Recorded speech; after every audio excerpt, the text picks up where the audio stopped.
सुधा बोध सब विसरबल सुधा बोध सब विसरबल सुधा बोध सब विसरबल खबरियो न लिहाला हे माधो सुधा बोध सब विसरबल सुधा बोध सब विसरबल खबरियो न लिहाला हे माधो सब विसरबल खबरियो न लिहाला हे माधो सुधा बोध सब विसरबल खबरियो न लिहाला हे माधो। और राधा जी कहे छथिन रहती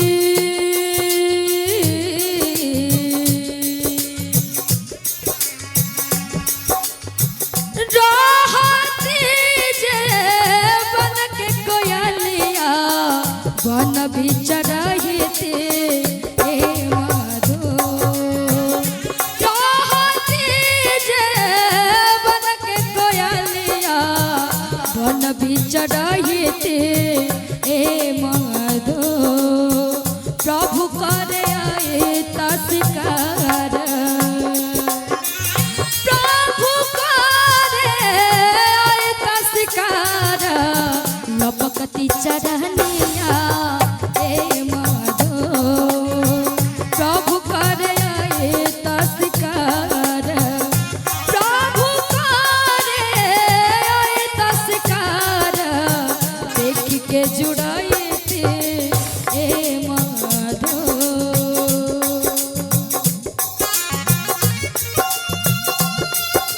जय हो कन्हैया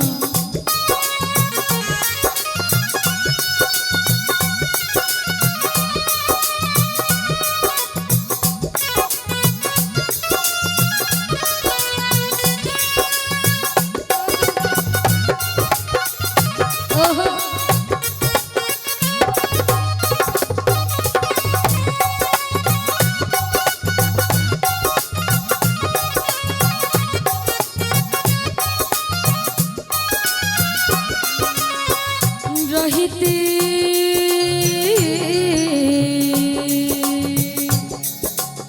रहती जे जल के मछरिया जल बिचरहिते हे माधो। बहुत सुंदर लाइन है चचा। रहती जे जल के मछरिया जल बिचरहिते हे माधो प्रभु करे आयत स्नान प्रभु करे आयत स्नान प्रभु करे आयत स्नान लपकती चरनिया हे माधो प्रभु करे आयत स्नान लपकती चरनिया हे माधो। पवन का सुर हमसे भइले बिरजवा केते जला हे माधो सुधा बोध सब विसरबल सुधा बोध सब विसरबल खबरियो न लिहाला हे माधो सुधा बोध सब विसरबल खबरियो न लिहाला हे